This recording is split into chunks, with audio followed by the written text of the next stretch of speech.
Assalamualaikum warahmatullahi wabarakatuh. Kali ini, saya dan teman-teman saya dari Universitas Bina Sarana Informatika ingin mempresentasikan tugas dari mata kuliah pemrograman berbasis objek. Kelompok kami beranggotakan 6 orang, yaitu Sheryl Zafira Putri dengan NIM 17191199, Hisam Hussein dengan NIM 17191188, Muhammad Ihsan Yusuf dengan NIM 17191146, Rifka Oktaviani dengan NIM 17191165, Rizky Maulana dengan NIM 17191215, serta Zahra dengan NIM 17191191. Latar belakang masalah. Pada saat ini, perkembangan dan kemajuan teknologi informasi dan komunikasi telah berkembang dengan sangat pesat. Berbagai kemudahan memperoleh informasi dari berbagai penjuru dunia dapat kita nikmati dalam hitungan detik. Teknologi adalah metode ilmiah untuk mencapai tujuan praktis, ilmu pengetahuan terapan, atau dapat pula diterjemahkan sebagai keseluruhan sarana untuk menyediakan barang-barang yang diperlukan bagi kelangsungan dan kenyamanan hidup manusia. Seiring dengan kemajuan teknologi di berbagai bidang, terutama di bidang penjualan, seakan-akan tidak ada matinya untuk mempelajarinya. Dari hari ke hari, kemajuan teknologi di bidang penjualan yang terus berkembang, salah satunya adalah komputerisasi di bidang penjualan. Komputer merupakan sarana untuk menyelesaikan pekerjaan dengan cepat dan tepat. Aplikasi komputer di bidang penjualan salah satunya adalah sistem penjualan. Toko menuju sehat memiliki permasalahan saat masa pandemi seperti sekarang ini. Berbagai masalah dalam hal penjualan yaitu antara lain, bagaimana cara mengatasi sistem penjualan yang masih kurang dalam pengorganisasian penjualan dan kurang terstrukturnya sistem penjualan yang ada dalam toko menuju sehat. Dengan adanya permasalahan sistem penjualan yang ada di toko menuju sehat, hal tersebut mendorong toko menuju sehat untuk membuat aplikasi sistem penjualan yang digunakan untuk mengatasi semua masalah yang ada dalam toko tersebut, dan membuat program dengan aplikasi dengan melibatkan suatu basis data. Untuk itulah, penulis memberikan solusi menggunakan program Java NetBeans dengan aplikasi untuk membantu pendataan secara komputerisasi. Maksud dan tujuan. Maksud dari penulisan tugas kuliah ini adalah 1. Mengetahui cara kerja sistem penjualan pada toko menuju sehat. 2. Merancang dan menerapkan sistem penjualan secara online yang terkomputerisasi sebagai solusi terhadap masalah yang dihadapi oleh toko menuju sehat. 3. Membantu meningkatkan efisiensi dan efektivitas sistem kerja yang baik pada perusahaan. Tujuan disusunnya makalah ini adalah untuk menyelesaikan salah satu tugas mata kuliah, yaitu pemrograman berbasis objek, serta juga bertujuan agar pembaca dapat mengenal lebih dalam seputar teknologi bahasa pemrograman Java dan isi dari pemrograman dalam penjualan kebutuhan pencegahan COVID-19. Harapan penulis yaitu semoga makalah ini tidak hanya bermanfaat bagi penulis, akan tetapi sangat bermanfaat, khususnya juga bagi para pembaca atau kita semua yang membutuhkan untuk referensi ataupun salah satu sarana untuk menambah wawasan dalam hal ilmu pengetahuan yang khususnya pemrograman berbasis objek. Semoga makalah ini bisa bermanfaat bagi penulis khususnya serta kita semua. Pengertian Java dan NetBeans. A. Java. Java adalah sebuah teknologi yang diperkenalkan oleh Sun Microsystem pada pertengahan tahun 1990. Menurut definisi Sun, Java adalah nama untuk sekumpulan teknologi yang digunakan untuk membuat dan menjalankan perangkat lunak pada komputer standalone ataupun pada lingkungan jaringan. Kita lebih menyukai Java sebagai sebuah teknologi dibanding hanya sebuah bahasa pemrograman, karena Java lebih lengkap dan pada sebuah bahasa pemrograman konvensional. Java memiliki beberapa komponen penting. 1. Java Development Kit. Java Development Kit merupakan perangkat lunak yang digunakan untuk melakukan proses kompilasi dari kode Java menjadi bytecode yang dapat dimengerti dan dapat dijalankan oleh Java Runtime Environment. Java Development Kit wajib terinstal pada komputer yang akan melakukan proses pembuatan aplikasi berbasis Java. Namun Java Development Kit tidak wajib terinstal di komputer yang akan menjalankan aplikasi yang dibangun menggunakan Java. 2. Java Runtime Environment. Java Runtime Environment merupakan perangkat lunak yang digunakan untuk menjalankan aplikasi yang dibangun menggunakan Java. Versi GRE harus sama atau lebih tinggi dari JDK yang digunakan untuk membangun aplikasi agar berjalan dengan sesuai yang diharapkan. 3. NetBeans ID. NetBeans ID merupakan perangkat lunak yang digunakan untuk membangun perangkat lunak yang lain. NetBeans ID dapat digunakan untuk membangun perangkat lunak berbasis Java Standard Edition, Java Enterprise Edition, Java Micro Edition, JavaFX, PHP, C or C++, Ruby, Groovy, dan Python. Fungsi Java. Setiap bahasa pemrograman tentunya memiliki fungsi utama untuk membuat sebuah program atau aplikasi. Lalu bagaimana dengan Java? Berikut ini program atau aplikasi yang bisa kita kembangkan menggunakan bahasa pemrograman Java. Di antaranya yaitu 1. Multi-platform. Dengan menggunakan bahasa pemrograman Java, kita bisa mengembangkan aplikasi yang bisa berjalan di berbagai platform. Misal, kita ingin membuat aplikasi kasir berbasis desktop. Nantinya aplikasi tersebut berjalan di berbagai OS seperti Windows dan Linux. Nah, bahasa pemrograman Java bisa jadi pilihan untuk membuatnya. 2. Mobile Application Android. Tahukah kamu, aplikasi Android ternyata banyak dikembangkan menggunakan bahasa pemrograman ini. Jadi tidak heran jika Java menjadi salah satu bahasa pemrograman yang paling banyak dipakai, karena berbagai aplikasi Android natif dibuat dengan bahasa pemrograman Java dengan bantuan IDE Android Studio. 3. Server-side application. Seperti yang kita tahu, server-side scripting adalah bahasa pemrograman yang pengolahannya dilakukan di server. Ternyata, selain PHP, ASP, dan JSP, Java juga bisa menjadi bahasa pemrograman server-side yang cukup diandaikan. Berikut di bawah ini kelebihan dan kekurangan dari Java. Kelebihan dari Java yaitu multi-platform. Seperti yang sudah dijelaskan di atas, kelebihan utama bahasa pemrograman Java yaitu bisa berjalan di berbagai platform seperti Windows, Linux, Sun Solaris, dan macOS. Berorientasi objek. Bahasa pemrograman Java juga termasuk ke dalam salah satu pemrograman yang sudah OOP, Object Oriented Programming. Library yang lengkap. Library bahasa pemrograman Java cukup lengkap dan sangat memudahkan developer untuk mengembangkan aplikasi yang dibangun dengan Java. Mirip dengan C++. Kode-kode Java penggunaannya mirip dengan C++ sehingga banyak sekali pengguna C++ yang beralih ke Java. Pengaturan memori. Java mempunyai fasilitas untuk mengatur penggunaan memori. Itu memungkinkan para programmer tidak harus melakukan pengaturan memori secara langsung. Kekurangan dari Java yaitu mudah didekompilasi. Dekompilasi secara mudahnya memiliki arti pengambilan source code, so bahasa pemrograman ini mudah untuk didekompilasi. Penggunaan memori yang banyak. Java mempunyai fitur yang banyak dan sangat memudahkan programmer. Namun, sayangnya fitur-fitur tersebut harus jika digunakan cukup memakan kapasitas memori yang besar. Fungsi NetBeans. Fungsi NetBeans ID sendiri yakni sebagai media untuk menulis, melakukan compile, mencari error pada program yang berbasis Java, C atau C++, dan bahkan dynamic language seperti PHP, JavaScript, Groovy, serta Ruby. Dengan fungsinya yang multi-language ini, NetBeans juga dimanfaatkan untuk menghasilkan program yang berjalan desktop, web, enterprise, serta mobile. Tipe data dan perintah-perintah dasar dalam Java. Ada beberapa tipe data yang bisa kita gunakan pada saat menggunakan bahasa pemrograman Java. Di antaranya itu, yang pertama, integer. Tipe data yang masuk menjadi bagian ini adalah byte, short, int, dan long. Semua tipe data ini bersifat SciNet, yaitu bisa merepresentasikan nilai positif dan negatif. Tidak seperti tipe data lainnya, Java tidak mendukung tipe data unsigned yang hanya bisa merepresentasikan nilai positif. Untuk jelasnya akan dijelaskan oleh tabel dan penjelasan di bawah ini. Tipe data byte ukuran bit 8, tipe data short ukuran bit 16, tipe data int ukuran bit 32, tipe data long ukuran bit 64. Byte.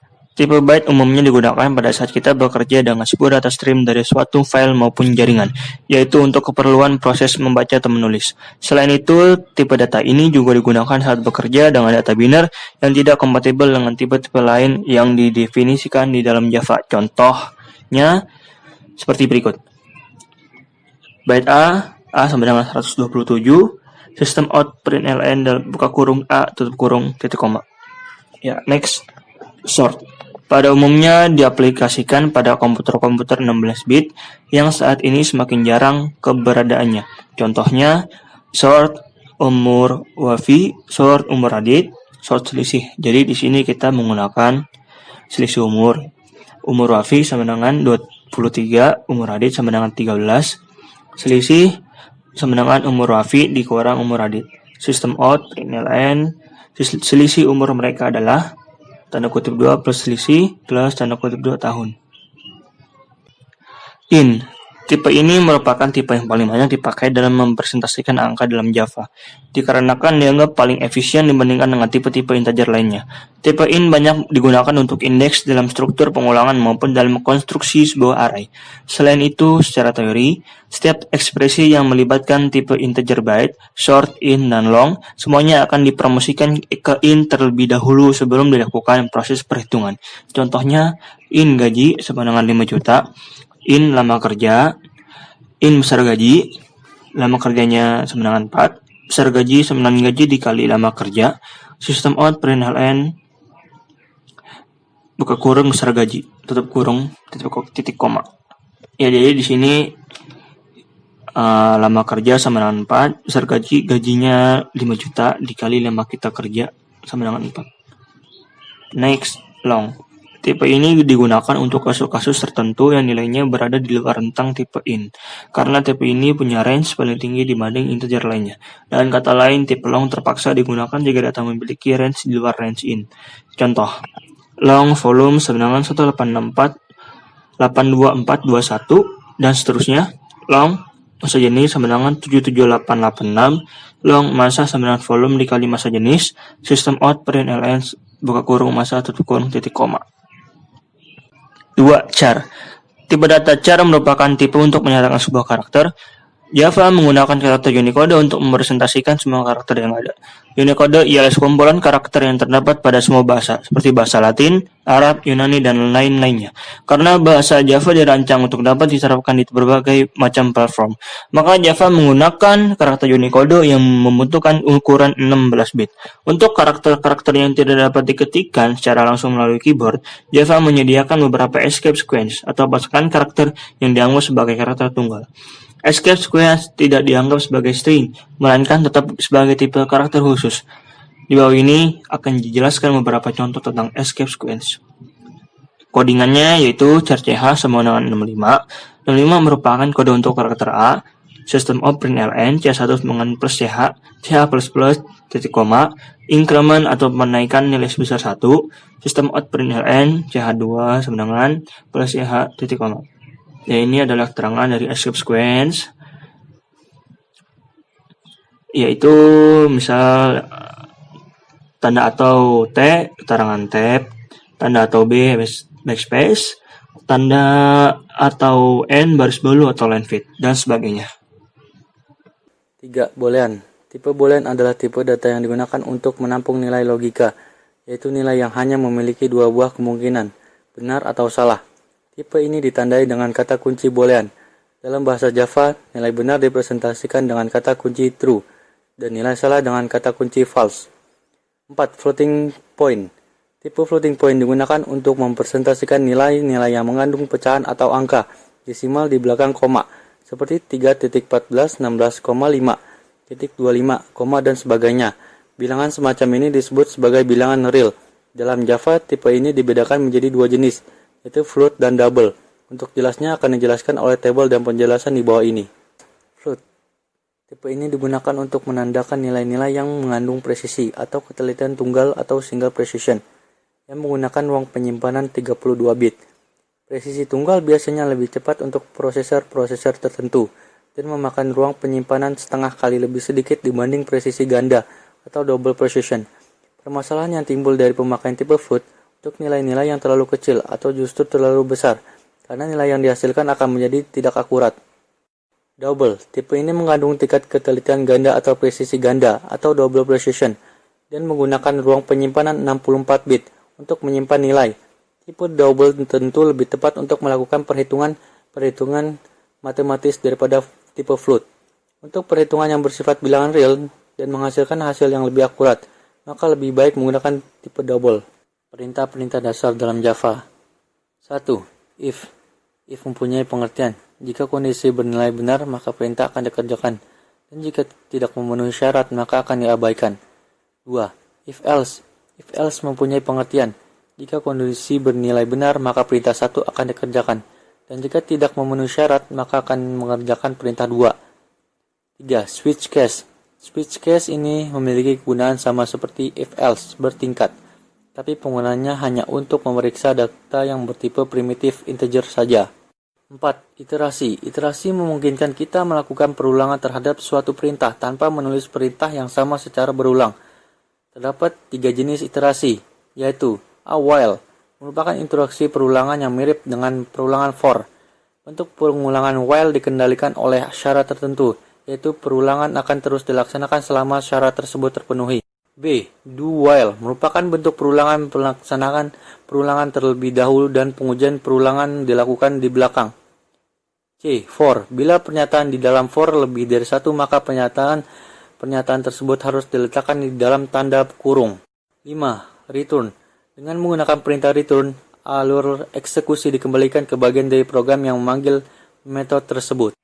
Berikut adalah isi dari pemrograman, output dari pemrograman, serta hasil dari pemrograman.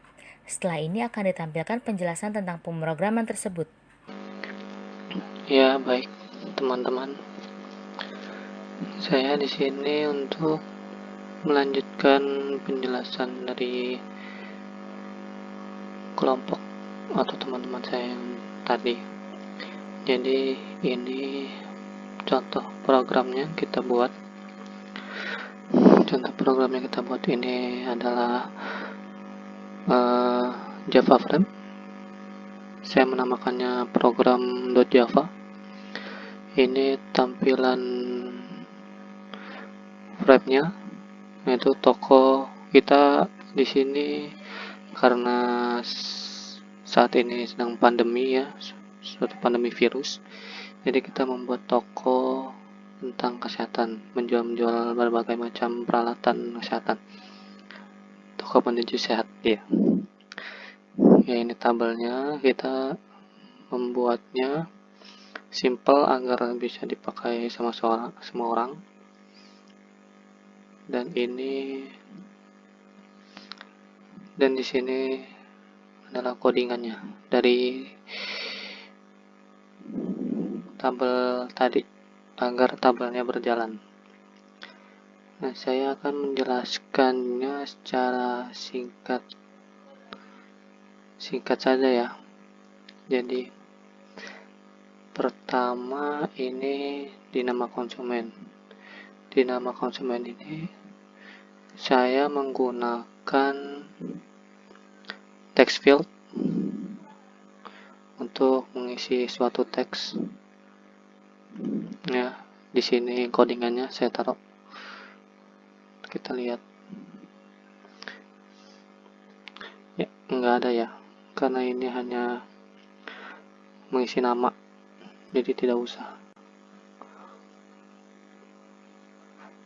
Langsung di sini di awal kita ke kode konsumen. Jadi ke kode konsumen. Nama ini tidak perlu karena kita hanya menginputkan saja. Jadi ini langsung ke kode konsumen. Di sini saya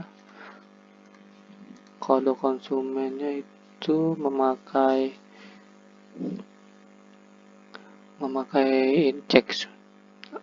checkbox. Ya. Combo box. Di sini saya menggunakan combo box. Ini ya. Combo box. Dan ini contoh programnya, codingnya. Kita memasukkan variabelnya dulu. Lalu kita memasukkan nama dari combo box tersebut. Di sini ya. Nama variabelnya. Ya, di sini CMB kode konsumen. Kita silang aja. Balik ke ini ya, CMB kode konsumen ya. Karena ini combo box, jadi kita makanya get selected item agar bisa dipilih sama konsumennya nanti. Kita menggunakan string dan lalu menggunakan if else juga sini array. M kodenya sebagai members dan K sebagai kode biasa. Jika konsumen memilih selain M dan K, maka hasilnya tidak terdaftar. Lalu kita input ke teks keterangan agar masuk ke teks keterangan. Teks keterangan itu di sini. Agar misalkan konsumen memilih kodenya di sini, lalu muncul keterangannya di sini. Sama seperti kode barang ya. Kode barang sini saya menggunakan double untuk harga barang karena di sini juga akan diinputkan harga barangnya. Ya, sama seperti CMB kode konsumen di sini. Variabel namanya CMB kode barang. Ya, barangnya ada di sini semua, ada masker, hand sanitizer. Lalu kita masukkan ke teks ke keterangannya di sini, tapi teks nabar. Ini nama barang, harga barang sama satuan. Nanti akan muncul di bawahnya ya, nama barang, harga barang sama satuan di 3 ini.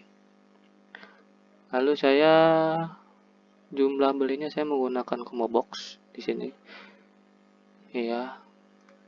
Karena batas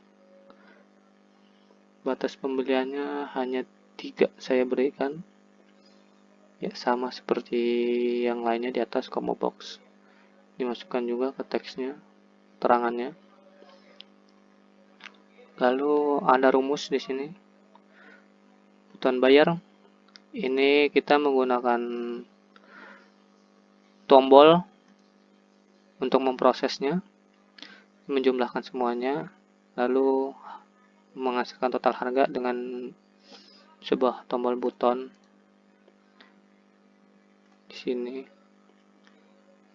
Ya, rumusnya ada di sini. Ini total bayar sama dengan harga barang dikali jumlah beli. Karena in ya, pakai in karena di sini angka kita memakainya in. Ya, di sini button bayar. Setelah kita mengetikkan uang bayarnya, kita lalu memencet tombol proses bayar. Di sini proses bayar.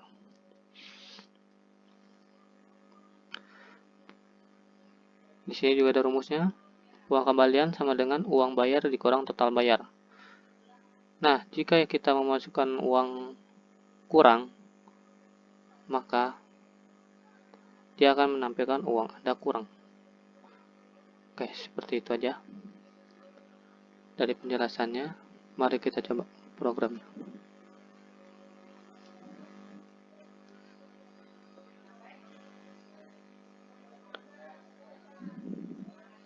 Ya maaf ya, agak lama.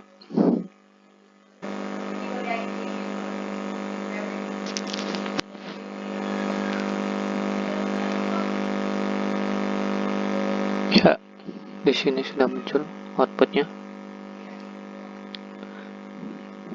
Jadi sini ada nama konsumen. Kita coba. Sini nama konsumennya kita isi asal aja.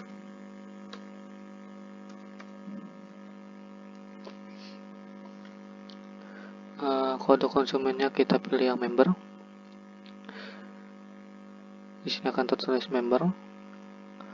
Lalu di sini ada masker, hand sanitizer, 50 ml, 100 ml, dan vitamin C. Kita coba yang vitamin C. Vitamin C itu harga barangnya 40.000 karena dia bentuknya botol bukan saset. Botol itu ada 30 tablet jadi lumayan mahal ya. Jumlah belinya karena sudah dimaksin 3, jadi kita hanya pilih 3 sampai 3. Jadi saya pilih sampai 3. Kita pilih 2 saja. Oke, kita pencet proses totalnya untuk menjumlahkan semuanya. Jumlahnya 80.000, udah 40.000 dikali 2. Ini kita isi uang bayar yang akan kita bayar. Coba kita isi 200.000 proses bayar. Nah, kembalinya itu 120.000. Bagaimana jika uang kita kurang? Kita isi 20.000. Ya, akan ditampilkan uang Anda kurang. Oke, sekian saja yang bisa saya jelaskan dan tunjukkan outputnya. Dan bila ingin hapus membeli ulang, tinggal pencet hapus. Jika ingin keluar, tinggal pencet. Ya, segitu aja yang saya jelaskan untuk contoh codingan kelompok kami. Saya dan segenap kelompok saya mengucapkan terima kasih. Maaf bila ada kesalahan kata dan kekurangan penjelasan karena saya juga masih belajar, belum pandai, belum pintar dalam mengcoding. Ya. Kesimpulan yang dapat ditarik dari pembahasan mengenai Java yaitu 1. Java dikenal sebagai bahasa pemrograman yang bersifat strongly, yang berarti diharuskan mendeklarasikan tipe data dari semua variabel yang apabila lupa atau salah dalam mengikuti aturan pendeklarasian variabel, maka akan terjadi error pada saat proses kompilasi. 2. Sama halnya dengan semua bahasa pemrograman, Java juga menyediakan operator-operator aritmatika untuk memanipulasi data numerik. 3. Selain operator aritmatika, Java juga mempunyai operator-operator lain, seperti operator increment dan decrement, operator assignment, operator relasi, operator logical, operator bitwise yang terdiri dari AND, OR, XOR, dan complement, dan operator precedence. Saran, bahasa pemrograman Java merupakan bahasa yang rumit dan cukup susah untuk dipelajari. Akan tetapi, apabila dapat menguasai, maka Anda dapat menghasilkan uang banyak. Oleh karena itu, penulis menyarankan pembaca, khususnya pemula, untuk belajar sejak dini dan selalu berlatih. Sekian presentasi dari kelompok kami, kurang lebihnya mohon maaf, karena segala kesempurnaan hanya milik Tuhan. Wabillahi taufiq wal hidayah. Wassalamualaikum warahmatullahi wabarakatuh.